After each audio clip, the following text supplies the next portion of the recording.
Assalamu alaikum wa rahmatullahi wa barakatuh. All the praise is due to Allah, and we ask Allah to send His peace and blessings upon Prophet Muhammad. Welcome back to the proof that Islam is the truth. Now, today we're going to launch into a really special topic, the miracle of the Quran, the linguistic miracle of the Quran.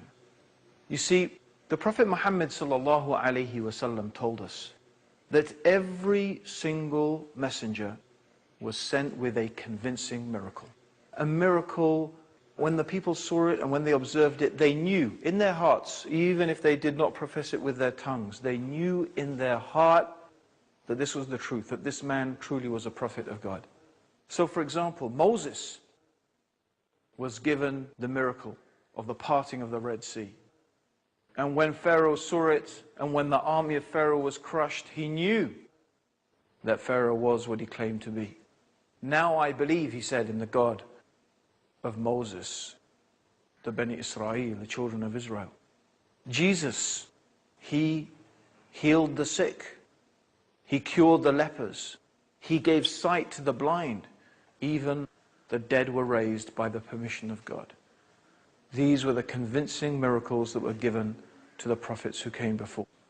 But the Prophet Muhammad sallallahu alaihi wasallam, may God's peace and blessings be upon him, said, I have been given the Quran. I have been given the Quran.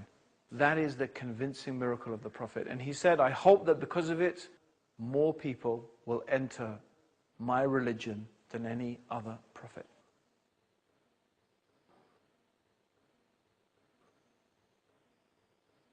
So today we're going to be discussing the miracle of the Quran. This is it. I'm holding in my hand here a miracle. Some of you may say, well, how is it a miracle? If you watched the previous series, you would have got an inkling into how the Quran, in terms of its preservation, is truly an amazing thing. But something being amazing doesn't mean it's a miracle. So what do we mean by a miracle exactly? Well, a miracle is something that cannot normally be achieved by natural processes. And a miracle is something quite different from magic. Because, for example, there are things that magicians can do. Like, for example, when Moses went to Pharaoh, and the sign that God gave to Moses was his staff. When he threw the staff, it became like a snake. And Pharaoh said, well, I have magicians who can do the same thing. So he called his magicians and he organized a competition between the magicians and Moses.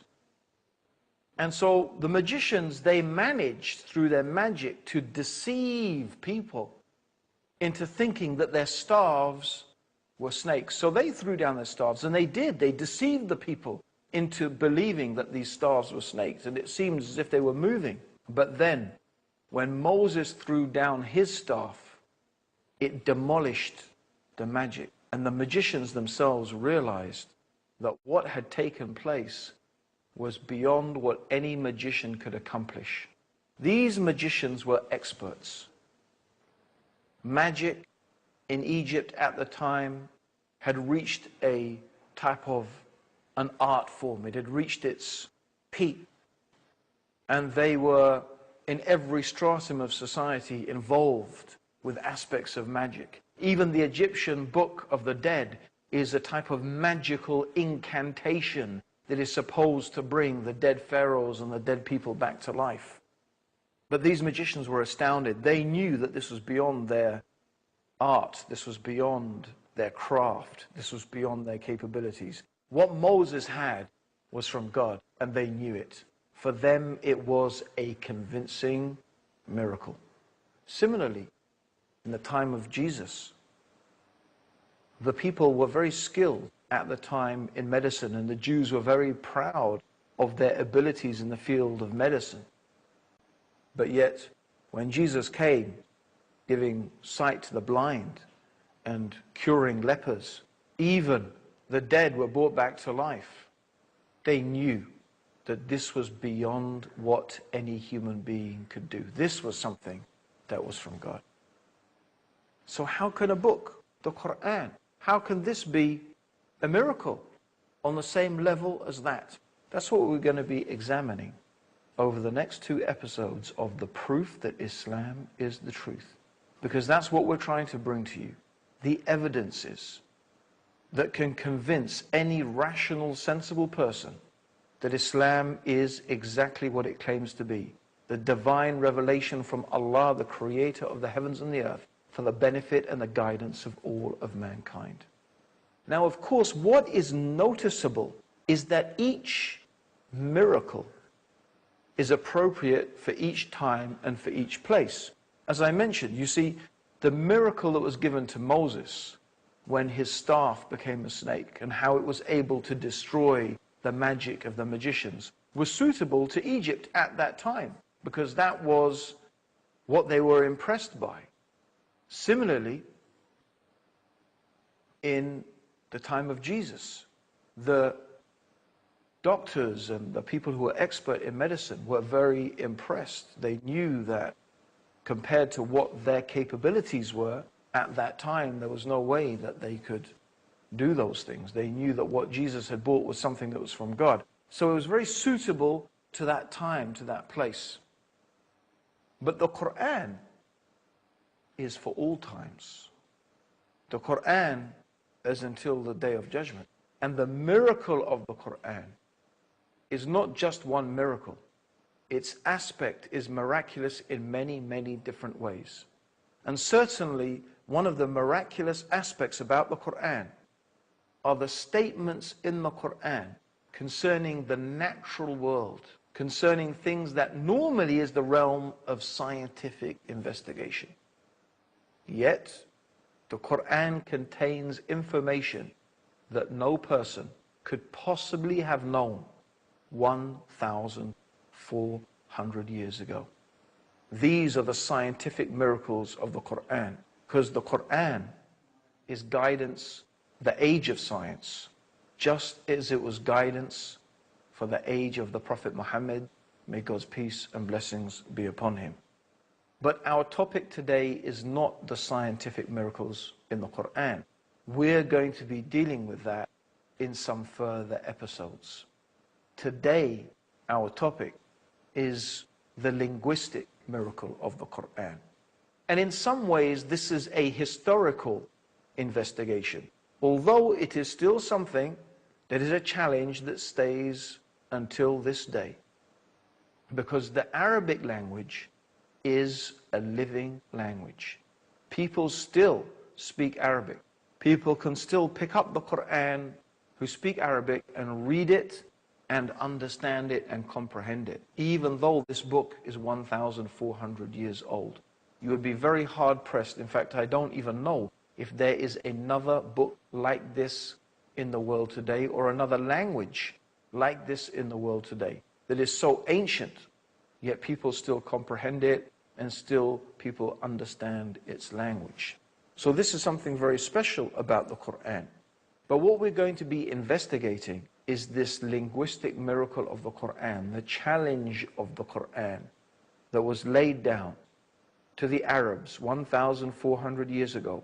If you do not believe that this book, the Quran, is from God, then produce one chapter like it. Just produce one chapter like it. And if you can't do it, and verily you will never be able to do it, then fear the fire, fear the hellfire, whose fuel is men and stones. So this is the challenge of the Quran. The challenge was for the Arabs to produce just a chapter like the Quran. So I want to really spend a little bit of time explaining the significance of this. And in order to do that, we need to travel back in time, and we need to understand something about Arabia in the time of the Prophet Muhammad. May God's peace and blessings be upon him. And we have to understand that this was a time, this was a place with no civilization that we can speak of. It was a real backwater. There was no real civilization there. It was, in fact, the life in Arabia in the time of the Prophet Muhammad was barbaric. We could describe it as barbaric. A common practice was female infanticide. They had no roads, no impressive buildings, no amazing infrastructure, no art forms to think of and to talk about. But what they did have, of course, what was in place was the language. They were masters of their language. And if they had a civilization, their civilization was in the language itself. And we're going to talk about that in more detail after the break. Don't leave us.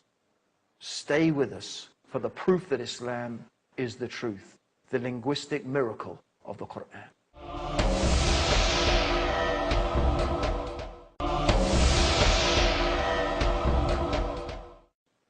Welcome back to the proof that Islam is the truth. And today we're talking about the linguistic miracle of the Quran.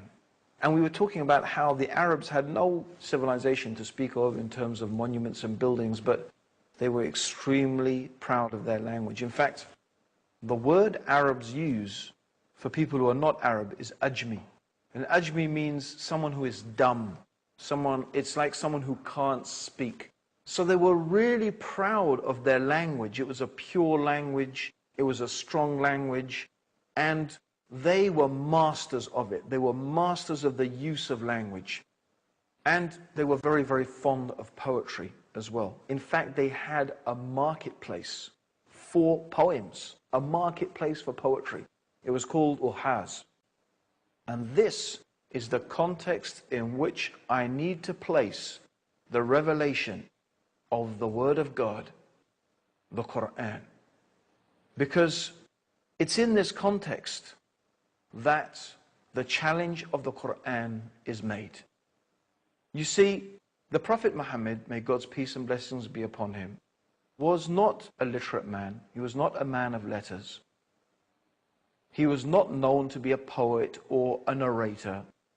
That's not what he was known to be. He was known to be honest and truthful and trustworthy, yet he came with this book, outstanding in its qualities, a masterpiece of literature, unlike which the Arabs had never heard before. And the proof of it, the proof that it was from God to the Arabs, was its eloquence, its mastery of the language, its succinctness. So the Quran made a challenge. The first challenge was because the people were saying, Muhammad invented the Quran. They were claiming he invented it. So